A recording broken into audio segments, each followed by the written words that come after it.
Bom dia, boa tarde, boa noite, boa madrugada. Nós estamos começando mais um Play na Lição. É um enorme prazer estar falando aqui com vocês durante toda essa nossa temporada aí chamada Vida no Reino. Nós estamos hoje realizando o nosso 6º episódio e é um prazer, repetindo, enorme estar falando sobre as coisas do Reino de Deus, principalmente no que tange ao nosso papel aqui perante a sociedade como cristãos, né? Nós estudamos nos capítulos anteriores toda essa eficácia que nós devemos ter na sociedade e vamos continuar falando sobre isso. Eu sou o Michel, né? Como vocês bem sabem, e eu gostaria que os meus amigos se apresentassem. Olá, eu sou o Jonathan Brown, toda semana aqui com vocês.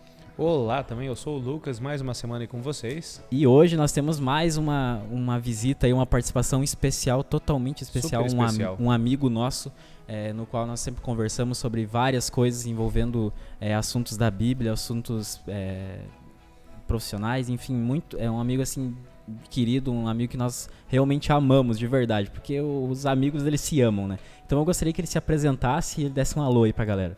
Primeiro que o super especial fica por conta de vocês, né? Eu sou o Kleber Evangelista, sou advogado e antes de mais nada sou filho de um criador maravilhoso e é um prazer muito, muito grande estar aqui para explanar sobre a palavra de Deus. É muito legal e é um privilégio.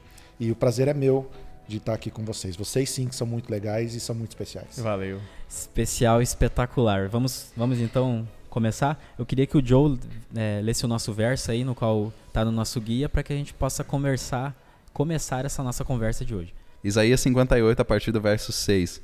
O jejum que desejo não é este, soltar as correntes da injustiça, desatar as cordas do jugo, pôr em liberdade os oprimidos e romper todo jugo? Não é partilhar sua comida com o faminto, abrigar o pobre desamparado, vestir o nu que você encontrou e não recusar ajuda ao próximo? Esse texto ele é super interessante porque aqui Isaías ele coloca na balança dois elementos que às vezes a gente não associa. A gente vai comentar um pouquinho mais sobre esse texto mais para frente, mas ele fala sobre algo bastante comum que eu sei que você que está nos ouvindo já ouviu pelo menos uma vez falar sobre isso, que é o tal do jejum. Inclusive eu vou soltar uma pergunta aqui, a gente vai responder ela durante esse 6º episódio, né? Mas o que seria um jejum? O que é o jejum? Qual que é o jejum adequado, né? Eu sempre, desde criança, ouvi que jejum... Ouvi não, já até pratiquei. Jejum a partir de ficar um dia inteiro, exatamente 24 horas, de um dia sem comer. Sem comer. Eu acho que, na verdade, esse é o jejum mais comum, o jejum de comida. Mas a gente vai comentar bastante esse texto, que é o nosso texto principal de Isaías 58. Ele fala sobre o jejum e ele trabalha ali em pé de igualdade com ajudar o necessitado. Só que eu vou jogar aqui uns pontos aqui para a gente conversar e a gente vai responder isso durante o episódio. O primeiro ponto é, será, Joe, que é só de jejum de comida, igual você fazia, ou o jejum é mais coisa? Outro ponto, por que eu faço o jejum? Qual que é o meu objetivo final com esse jejum? Por que eu estou fazendo? Eu estou fazendo isso para alguma coisa ou em resultado de alguma coisa? O fato é que Isaías deixa bem claro, ele diz que o jejum que Deus deseja e aqui ele lista então várias coisas relacionadas ao nosso cuidado com os necessitados. Exatamente. O lance do jejum, ele necessita de alguns cuidados, né? Muitas vezes o jejum ele é mal versado, ele é mal utilizado. Então, eu acho que a gente vai falar sobre isso no decorrer da nossa conversa aqui, mas o jejum pode, inclusive, ser algo que Deus repugna, que Ele não aceita, dependendo de como ele é feito e por que ele é feito. Né? Então, apesar de ser uma prática que, se feita pela motivação correta e da forma correta e destinado ao ser correto, é bem-vindo a Deus. Mas se a gente não prestar atenção, o jejum pode ser, inclusive, uma forma de, entre aspas, barganhar com Deus. Cara, eu ia falar exatamente isso aí. Dureza, viu, eu vou fazer um jejumzinho aqui. Se bem que no meu caso, eu poderia fazer 15 dias de jejum. Ainda ia sobrar um pouco de energia. Os comentários do Kleber são comentários de peso aqui. Eu vim para avolumar esse... Não, e exatamente igual você falou, Kleber, essa questão do jejum, que nem o Lucas falou anteriormente, a gente sempre pensa no jejum de comida. E não é só isso que o jejum versa, né? Tem vários outros tipos de jejum, que é tanto é que o verso que nós lemos em Isaías nos diz, né, que existem outros tipos de jejum. E principalmente, eu pelo menos já fiz vários jejuns como um desejo para que outra coisa desse certo. Aí fica um vício, igual você falou, uma barganha, uma constante barganha. Isso é horrível, cara. Assim como todas as coisas que a gente faz com Deus, né? E não era pra todas ser assim, as coisas, né? mas Não era exato. pra ser assim. O que deveria ser resultado de um agradecimento por tudo que ele já fez, por toda a graça, a favor dele, a gente faz para conseguir algo em troca, né? Cara, e aproveitando que a gente já está falando disso, vamos então já definir aqui, colocar eu usar uma expressão aqui, mas eu não sei como é que fala, né? Os pratos na mesa. Os pingos nos is. Os pingos nos is, né? Tem até um programa que se chama Os Pingos nos is. A questão aqui do jejum é muito fácil talvez definir o que o jejum é, só que é muito complexo definir o que o jejum não é. Só que, para resumir, o jejum não é uma forma de você conseguir convencer Deus a te dar alguma coisa, a fazer alguma coisa para você. Eu quero muito namorar aquela menina, vou fazer um jejum aqui, vou me consagrar a Deus para ele. Cara, você está barganhando com Deus. E não é assim que funciona. E a vontade sua nem sempre é o que é. Às vezes a gente pensa que Deus é o Will Smith, que está numa lâmpada lá, que você esfrega lá, ele sai de gênio azul e aí ele atende os seus desejos. E a gente transforma o jejum, que como você falou, Kleber, é uma coisa muito boa, você faz o jejum da forma errada.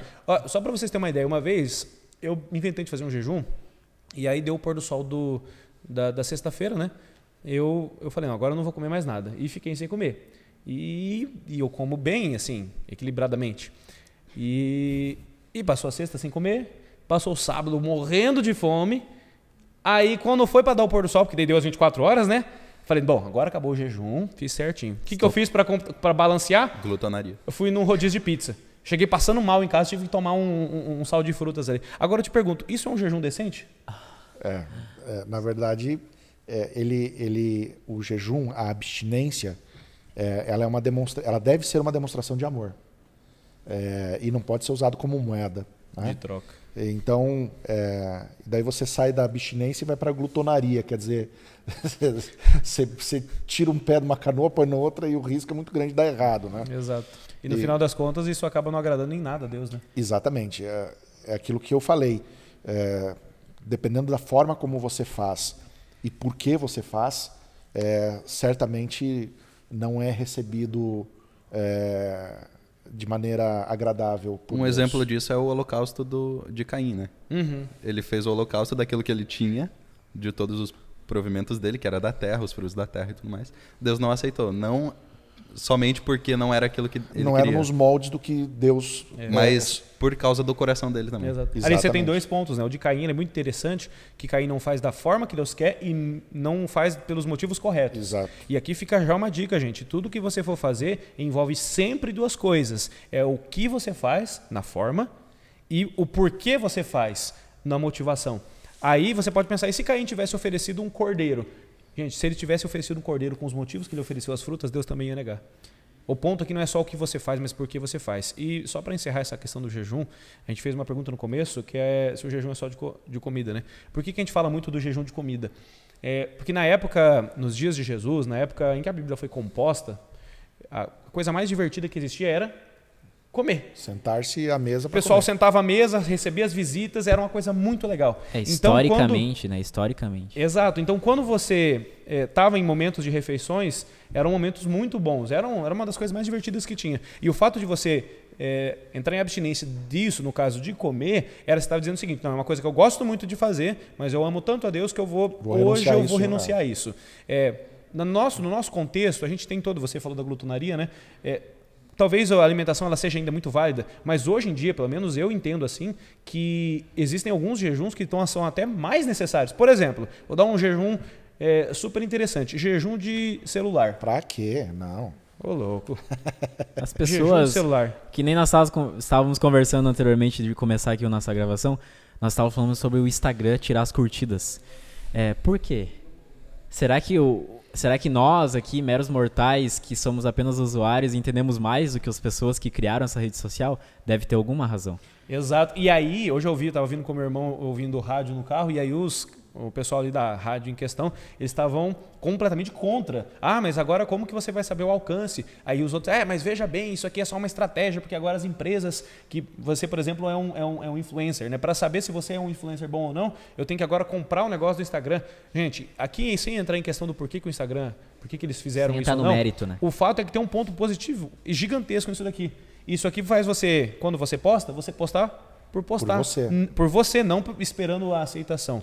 O fato é, jejum de celular. Será que é interessante? Jejum de Netflix, por exemplo. Né? Jejum de WhatsApp. E tantas outras coisas. Ou seja, são coisas que a gente usa muito, às vezes de uma forma boa, às vezes de uma forma errada, mas são coisas divertidas. E o ponto é, eu gosto disso. Por que não fazer um jejum disso também? Entende? Sim. Não é só sobre comida. Por mais que ela seja uma parcela considerável do negócio, né? Mas não é só sobre isso. Não, eu acredito que o jejum ele tem que ser tem que ser baseado em um tendão de Aquiles que a pessoa tem, entendeu? Uma fraqueza que a pessoa tem. E eu acho que o grande barato de você pensar não só na questão do jejum e passando até da questão do jejum, se você for fazer alguma coisa, faça para Deus e não para que Deus faça algo por você. Normalmente a gente faz uma inversão que inclusive egocêntrica, né? e desastrosa. Normalmente isso é desastroso. Dá errado. Né? Você faz alguma coisa esperando que Deus já sabe o que vai fazer por você, e o que Ele fizer por você, quer você queira ou não, é melhor do que você está pedindo para Ele. Né? Então, não só na questão do jejum, mas em outros atos, né? Em relação a guarda de um dia, em relação a como você trabalha, com quem você se relaciona, né? Como é o teu círculo social, tudo isso acaba envolvendo essas questões que incluem o jejum. Que a vida seja uma constante adoração e não só em pontos específicos algumas atuações. Que você tenha um elo permanente com Deus. Seja lá o que você for fazer, pelo menos tenha vontade de estar intimamente ligado com Deus. Ser intencional, né? Exatamente. Faça o que você fizer, faça tendo um elo com Deus. A questão do jejum também. Você parou de fazer essas coisas. O que você pode substituir? As ações que você faz, substituindo essas que você parou de fazer nesse momento. Exato. Eu acho que isso que a gente comentou sobre jejum, ele se resume num ponto. Quem que é o protagonista do meu jejum, da minha ação boa? Se você está, como o Kleber acabou de destacar aqui de forma brilhante, se você está fazendo isso para ganhar pontos com Deus, melhorar suas milhas com Deus, cara, não faça. A questão não é só você fazer o bem, não é só você fazer o que é certo. A questão é, como a gente falou sobre Caim, a questão é você fazer o que é certo pelos motivos corretos. Exatamente. É igual a gente mencionou aqui em alguns episódios para trás, né? Você tem, por exemplo, um Deus que dá uma lei para a gente. Aí ele diz o seguinte, guardem essa lei. Aí eu vou guardar essa lei para ser salvo. Tá fazendo errado. Tá errado. Não é é por. Eu tô salvo, entende? Então assim, o jejum eu guardo entra nisso, por né? estar salvo. Porque a salvação é de graça, né? Exato. E eu não jejuo para convencer Deus de nada, eu jejuo porque Deus já me ama e já me dá tudo que eu preciso. Exatamente. Não, e é bem isso. O Lucas falou muito bem aqui, a questão das milhas, você comparou aí. Jesus já nos deu várias milhas. Nós não precisamos produzir. Né? Nós não precisamos produzir milhas. E eu já queria fazer uma. É claro que esse é um ponto assim que a gente pode ficar 1 hora aqui conversando sobre. Mas eu gostaria que nós conversássemos sobre o contexto dos profetas que nós comentamos no nosso episódio passado e o papel que eles tiveram na sociedade e tentar fazer uma ligação assim contemporânea com a nossa história agora, sabe? Até eu no início do programa não citei as nossas redes sociais, eu gostaria que, caso vocês ainda não nos seguem, nossos amigos que estão nos ouvindo agora, nos sigam, Twitter, Instagram, Facebook, e caso você tenha alguma dúvida ou tenha alguma contribuição, entre em contato conosco nessas redes sociais que a gente vai conseguir ainda mais aumentar o debate. Então, eu gostaria que agora a gente comentasse um pouco sobre esse papel dos profetas, principalmente os dois que nós comentamos semana passada, e o nosso guia também fala sobre outros dois, né? Exato. Na verdade, sim, porque se você parar para pensar, toda essa questão de jejum que a gente está comentando é porque Isaías menciona. Esse negócio do feedback, Michel, isso é importante porque assim, eu mencionei o conteúdo, apresentei esse nosso episódio, o conteúdo desse nosso episódio para um conhecido meu e ele me levantou um ponto. Mas como Isaías está fazendo aqui, eles são profetas do Senhor, mas como que é o conteúdo da mensagem que esses profetas traziam? Era algo que ele chegava para dizer assim, gente, vocês estão no caminho certo. Era só isso ou tinha mais? Não era só isso, né? A questão é que um profeta, como a gente comentou na semana passada, ele era um mensageiro, ele era alguém que trazia um recado de Deus. Aliás, eu não gostaria de estar na pele de nenhum dos profetas. Não, com certeza. Porque eles não traziam só a suavidade do negócio. Eles também apontavam, aqui está errado. E via de regra, todos os profetas, em algum momento da história de vida deles, foram mal compreendidos, foram repelidos, foram odiados. Né? Então, tem toda essa parada de, o profeta tal, mas... todos esses profetas pegaram pedreira também. Sim. A maior parte do conteúdo é negativo, né? Exato, porque na verdade eles vinham para trazer verdades, né? E a verdade, via de regra, dói. E a verdade que eles traziam era a reaproximação para com Deus. E algumas coisas você tem que se abster para se aproximar de Deus, né? Imagina, você está a tua vida inteira fazendo uma coisa que você gosta. Aí chega alguém e fala, cara, eu sei que você gosta, mas assim, não dá. Você tem que parar porque isso não agrada a Deus. Independente do teu senso de cristianismo, uma coisa que você sempre fez e que você gosta, você não consegue se livrar da noite por dia e você não gosta, assim, inicialmente da ideia. Sim. O pessoal, eles repeliam tanto os profetas que, por exemplo, você tem a história de Isaías. Isaías foi que é o que a gente está comentando aqui, o principal, né? Isaías foi um profeta impressionante. Mas você vai estudar a história de Isaías, tu vê que o cara foi morto de uma forma horripilante. Você vai para Jeremias. Nossa, o Jeremias é o profeta que aquele ali, o que tinha de passar de coisa ruim, passou. Ele foi inclusive jogado num poço uma vez. Por quê? Porque estava lá uma pressão de que as nações inimigas iam invadir Jerusalém. Chega o profeta do Senhor, o que você espera? Que o profeta fale, não, o Senhor vai proteger. Espera aí que tá tudo certo. Tá tudo tranquilo. E tinha um profeta, inclusive, que fazia isso. Mas não era Jeremias. Jeremias dizia, galera, vocês vão ser destruídos pelo... E quando o rei Nabucodonosor vier, não é para vocês tentar atacar ele, não. A história de Jeremias é tão triste que ele alerta o povo da destruição de Jerusalém e ele vê a destruição acontecendo. E ele, inclusive, chora. É o livro da Bíblia, Lamentações de Jeremias. Isso é uma prova que ele amava, né? Porque senão ele não falou assim, eu avisei. Ele não estava assim, problema seu. Eu falei que ia dar problema. Eu falei. Você não ouviu, né? Esse sentimento era... A gente estudou isso semana passada também, dessa percepção dos profetas, né? De ver o ruim da coisa e sentirem por isso, né? É o real. O profeta ele tem uma coisa que eu acho muito interessante, por mais que isso seja impopular, você não tem que dizer que está tudo bem quando não está. Se você tem um problema, você precisa mencionar o problema, independente da situação. E os profetas, eles eram pessoas que, tá bom, beleza, não tá bom, tem que arrumar, entende? E a mensagem do profeta, geralmente ela tinha esse tom de cobrar, de chamar a mudança, e isso não é legal. E na verdade, o papel essencial do profeta é ser mensageiro da palavra, né? Então, normalmente, a maior atuação dos profetas eram justamente nos momentos de adversidade, né? Tipo, se a coisa está bem, o profeta sai de cena. Sim. Né? Porque há uma desnecessidade dessa... Não tinha motivo dele. Exato. Então, mas quando a coisa desandava, Deus tinha... Aliás, Deus é um Deus... Deus é Deus, na verdade, né? Mas ele é tão sensacional que em nenhum momento ele permitiu que a humanidade ficasse desamparada de parâmetros, né? De parâmetros sagrados. Né? Sempre tinha alguém para reconectar, né? Exato. Alguém vinha e falava, né? Vem cá, o trilho é esse. Então Deus é muito generoso, né? Porque apesar de todo o trabalhão que nós humanos damos para ele, em nenhum momento ele permitiu que nós ficássemos órfãos de orientação. Né? E esse é o papel dos profetas, e que se a gente for trazer para o contemporâneo, esse papel hoje também é nosso. Sim. Né? Exato. O fato de você não fazer algo errado não é tudo. O fato de você não fazer algo errado e ver que tem algo errado acontecendo e você se omitir é tão ruim como se você estivesse fazendo algo errado. Sem dúvida. A omissão é terrível. Né? Exato. Agora imagina só. Deus ele ama, Deus ele cuida, Deus ele dá os parâmetros. Você ouve os parâmetros de Deus Só que os parâmetros de Deus estão desalinhados. Na verdade, você está desalinhado dos parâmetros de Deus. Eu não sei vocês, mas não é legal quando alguém cobra uma mudança nossa. Claro que não. Não é exatamente...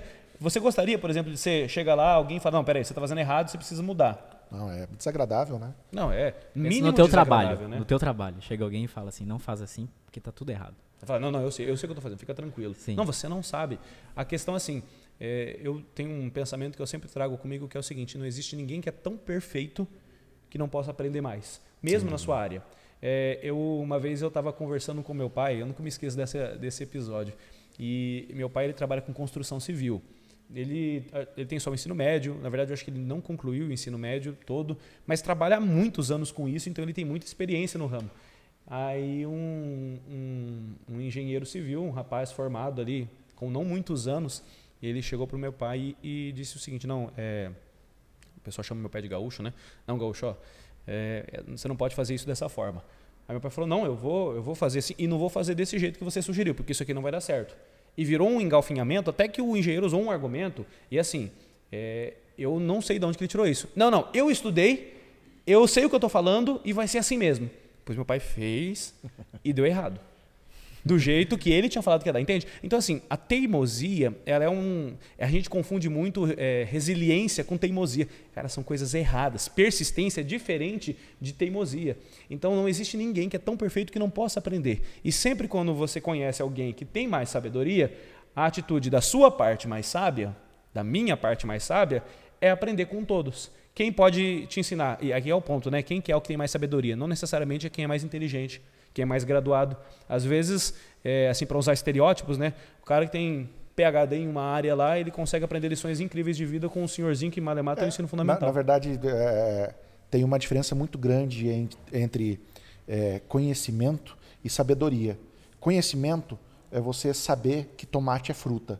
Sabedoria é saber que você não coloca tomate na salada de fruta. Exato. Tá? Então, Nossa, mesmo. você tem, às vezes você tem conhecimento demais, mas não tem sabedoria. Você não aplica o conhecimento tá da forma ferrado. certa. O conhecimento é secular e a sabedoria é divina. Exato. Ótimo. Fechou. Matou. Fechou. Isso é.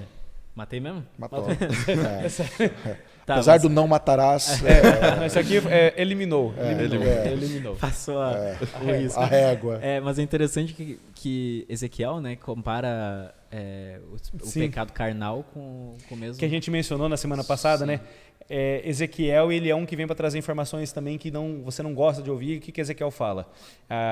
Como a gente disse aqui, os profetas eles trazem as mensagens necessárias. Não necessariamente o que a gente quer, mas é o que a gente precisa. Se esses caras tivessem hoje, dava para usar a hashtag Trago Verdades. Trago verdades. Trago verdades. E aí vem Ezequiel, como a gente comentou na semana passada, e diz, olha, vocês falam muito de Sodoma e Gomorra no problema do pecado Carnal, sexual, né? do pecado carnal, mas é o seguinte, pecado de falta de ajuda ao necessitado, de amor ao necessitado, aos oprimidos, é ruim igual. E vocês estão fazendo isso. Um outro figurão desses que fez uma comparação dessa é Isaías, que é com quem a gente está conversando hoje. Isaías, na verdade, eu digo que ele foi um pouco além. Olha como eles sempre eram assim, meio polêmicos. Ezequiel, ele compara o pessoal com Sodoma. Gente, não tem pior comparação. Você está igual o pessoal de Sodoma. Misericórdia. Tá ruim. Tá ruim. Aí vem Isaías e diz o seguinte, sabe o jejum que vocês estão fazendo? Tá errado. Tá errado. Aí você fala, o quê? Como assim? Não, sério, o jejum que vocês estão fazendo tá errado. O contexto de Isaías 58, que é esse texto que a gente está trabalhando aqui, Isaías 58 ele mostra o seguinte, é um negócio bem simples. O povo, não sei se por causa dos líderes, o povo ele começa a fazer jejum. Né? Até o começo do capítulo 58 menciona isso, né? Ele vem dizendo, grite alto com todas as suas forças, grite alto com o som da trombeta. E você percebe que o povo de Israel estava num processo de buscar a Deus. Só que eles buscam e Deus não parece que não está nem aí para eles. Deus não responde. E então uma parte desse povo começa a desistir, volta à sua rotina normal. Enquanto que uma outra parte continua insistindo, continua fazendo jejum, continua orando e tudo mais. Até que aparece quem tinha as respostas. Isaías chega. Isaías era alguém que você podia confiar nele, que se era para elogiar, ele ia elogiar, se era para criticar, ele ia criticar. Na verdade, esse é um perfil que eu pessoalmente gosto. A gente que trabalha com pessoas, eu não sei vocês, mas eu pessoalmente prefiro alguém que vem na tua cara e te critica do que aquela pessoa que te elogia, só que por trás fala mal de você. Críticas úteis, né? Críticas úteis. As críticas úteis, críticas construtivas são ótimas. E Isaías era um cara desse. Isaías era um cara que era para criticar, criticava, era para elogiar, elogiava. Ele falava do ruim, mas dava a solução também, né? Exato. Porque ele vinha da parte de Deus. Tem um texto que fala lá no começo do livro de Isaías, Isaías 1, 13 a 17. Parem de trazer ofertas inúteis, o incenso de vocês é repugnante para mim. Luas novas, sábados e reuniões. Não consigo suportar suas assembleias cheias de iniquidade. Suas festas de lua nova e suas festas fixas, eu as odeio. Tornaram-se um fardo para mim, não as suporto mais. Quando vocês estenderem as mãos em oração, esconderei de vocês os meus olhos, mesmo que multipliquem as suas orações, não as escutarei. As suas mãos estão cheias de sangue. Lavem-se, limpem-se, renovam suas más obras para longe da minha vista. Parem de fazer o mal, aprendam a fazer o bem. Busquem a justiça, acabem com a opressão. Lutem pelos direitos do órfão, defendam a causa da viúva. E esse texto, mais uma vez, ele faz isso, ele aponta o problema. E, inclusive, ele fala de coisas boas. Ele fala das festas mensais, né, as festas da lua nova. Do sábado. Ele fala do sábado. Ele fala de coisas que são boas. Mas aí há uma associação entre fazer algo e fazer algo bem feito pela boa causa. Né? Porque, às vezes, a gente passa, Lucas, a vida inteira fazendo uma parada qualquer que você fala, não, olha, nesse momento, isso que eu estou fazendo é para adorar a Deus. E Deus olha para você e fala, né? Que é isso que você está fazendo, Kleber? Para. Né? O famoso checklist para ser salvo. Exato. Então, e Isaías fala, viu, não adianta nada vocês fazerem isso e tropeçar no camarada que está à margem da rua ali, com fome, com sede, com frio. Então, não adianta vocês fazerem isso porque isso não vai me agradar. Né? E lembrando mais uma vez que são coisas boas, só que ainda assim isso não vai agradar a Deus porque não é tudo. Eu sempre insisto na ideia de que qualquer coisa boa sem Deus não é boa. Então, mesmo que seja uma recomendação de Deus que não é feita para Deus, né? Mesmo que você faça algo que seja convergente com o que Deus recomenda, mas se não for para Deus, não vale. Só para lucrar o ego, né? De quem está fazendo, de quem está praticando. Então assim, eu faço bem, eu ajudo. Cara, ajudar as pessoas é algo sensacional, faz um bem danado para a gente, né? E é uma recomendação divina. Né? Olha, ame o teu próximo como a ti mesmo. E eu me amo pra caramba. Então, a recomendação é que eu ame as pessoas que estão perto de mim ou que passam por mim, que cruzam por mim, do mesmo modo que eu me amo. E a gente tem uma dificuldade tremenda de fazer isso, de associar, priorizar e fazer com que Deus esteja presente naquilo que a gente está fazendo. Que é o que Isaías fala, olha, não adianta nada vocês fazerem tudo isso pela causa errada, pelo motivo errado. Então, e esse é um insight que a gente precisa ter no dia a dia. É um ponto que a gente precisa encontrar equilíbrio, né? Quando você olha para a história de quando Jesus veio a esse mundo, quando ele se relacionou com os líderes, você tem a leve e ligeira impressão de que Jesus ele tinha uma pegada mais liberal. Por quê? Porque sempre você tinha os líderes fazendo um negócio e Jesus fazia, não, mas espera aí, vocês estão fazendo isso aí, mas isso é à toa. Tem isso aqui. Só que aí que está um detalhe, Jesus não tinha uma pegada mais...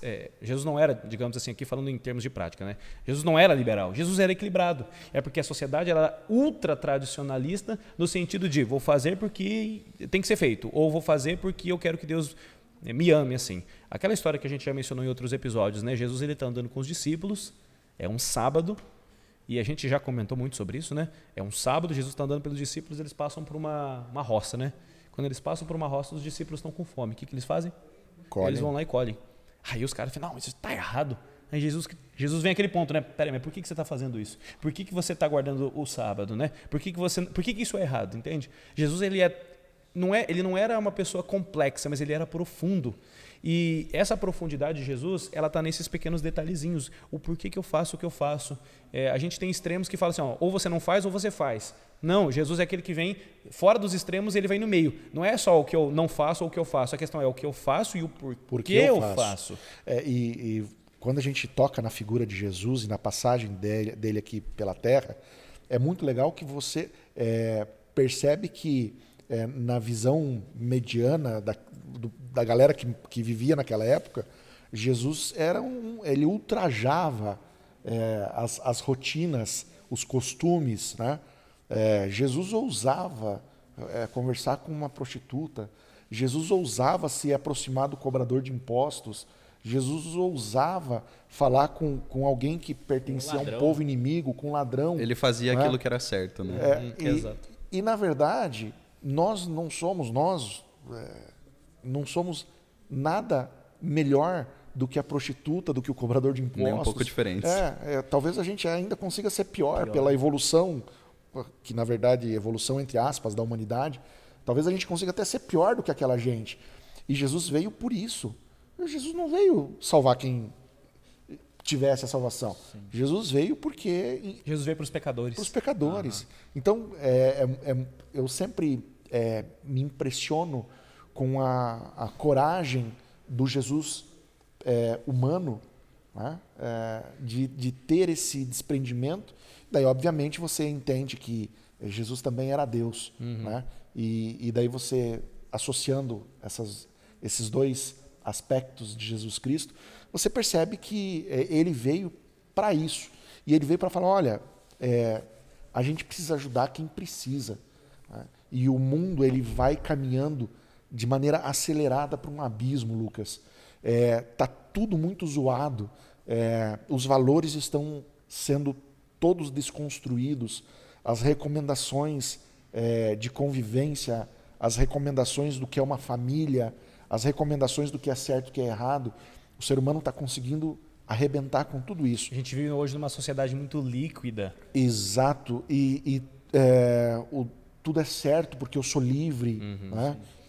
Então, eu acho que o grande lance dessa lição é a gente perceber que, tal qual Jesus veio, saiu da posição celestial, veio para cá, sujou os pés aqui e veio por mim.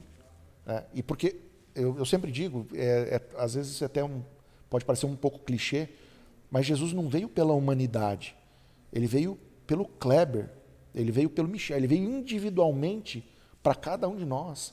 Né? E se a gente se espelha de alguma forma nesse amor que é incomparável, mas se a gente se espelha um pouquinho, a gente vai se ligar que tem uma galera que precisa da gente. Né? E a gente pode ajudar. Aí, para eu encerrar o que eu tenho para falar, o tempo já está na boa, vai mudar alguma coisa eu fazer o bem? Não vai mudar, porque a minha salvação já está garantida. Mas pode mudar a salvação de outras pessoas que não conhecem o amor de Deus. E a gente é instrumento desse amor de Deus. Nós somos os profetas. Isso, exato. Somos outros profetas. Esse teu comentário, Kleber, não tem mais o que dizer depois disso. Mas eu queria destacar um ponto aí que você falou que eu acho que é o certo de tudo isso. A gente ajudar o próximo não vai mudar minha salvação. Porque não existe nada que eu faça de ruim que faça Deus me amar menos. Não existe nada de melhor que também faz ele me amar mais. O melhor que eu posso dar é uma grande porcaria. Na língua bíblica, né? São vestes sujas. E é imundícia ainda que ele fala, né? Então, assim, a gente não tem que se envaidecer. Olha, eu fiz o bem, eu tirei a minha própria blusa para dar para um morador de rua. Né? A grande besteira. Na verdade, a diferença está não em eu ter feito, mas porque eu fui tocado a fazer aquilo. Então, quando você Quem entende... fez através de mim. Né? Exatamente. Não é pelos teus likes. Exato. Você tira uma... você dá uma blusa e já tira selfie junto. Quer dizer, uma grande besteira isso. Isso não leva a lugar nenhum. Inclusive, eu acho que pode levar à perdição da vida eterna. Idolatria. Exato. E aqui eu acho que a gente consegue fechar todo esse ponto com o seguinte pensamento. Por que Isaías ele fala do jejum e coloca, o jejum não está sendo útil. Por que ele fala ali no texto que o Joe leu agora há pouco, de Isaías 1, de tantas coisas boas e fala, não está sendo útil? Por quê?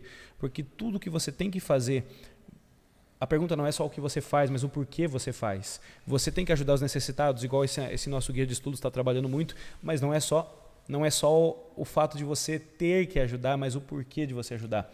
Você é salvo E eu acho muito legal, e aqui eu fecho minha participação também, uma ilustração que uma vez um amigo nosso chamado Deni disse. Ele falou o seguinte: o amor de Deus é algo fantástico e você não consegue amar os outros. Mas quando esse amor de Deus te atinge, ele vai te cobrir, ele vai transbordar de você. E ao você amar os outros, não é você amando o outro, mas é o amor que já te ama, o amor de Deus, né? Que está transbordando de você, que está alcançando as outras pessoas. Portanto, o ajudar o próximo não é um item na minha lista de salvação. O ajudar o próximo é algo que está no meu DNA, está intrínseco no meu ser cristão, porque é isso que é ser um imitador de Cristo. É consequência da salvação. É consequência da salvação. Fantástico. Ótimo. Então, eu já me despeço aqui, já dou o meu tchau e eu passo a bola para o Kleber e para o Lucas se despedirem. Aí o Joe encerra com o texto que ele vai ler para nós e ele também se despede. Pode ser assim? Show de bola. Eu quero me despedir aqui primeiro e agradecer o Kleber. Valeu por aceitar esse convite aí, Kleber. E vocês viram como foi uma participação de qualidade, né? Sim. E já fica o convite aberto aí para umas próximas vezes também. Se chamar, eu venho mesmo. Gente, valeu, obrigado pela participação de você, por você que ficou nos ouvindo até agora aí. E que Deus continue nos conduzindo para a gente amar os outros por esse amor que primeiro vem dele. Eu quero agradecer porque é uma alegria sem tamanho, cara, estar aqui com vocês. É muito legal mesmo. E se eu pudesse falar alguma coisa de útil para a vida de qualquer um de vocês que estejam nos ouvindo ou nos vendo, coloca Deus em primeiro lugar. O resto é acrescentado. O resto, meu amigo, vai acontecer e vai fluir. Mas prioriza o teu Salvador e o resto ele vai fazer por você. Grande abraço para todos vocês. Eu fecho então, agradecendo ao Kleber mais uma vez por estar aqui com a gente.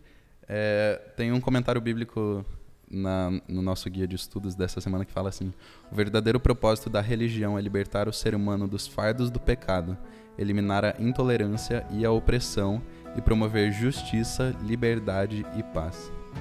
Com isso eu me despeço também. Até o próximo episódio.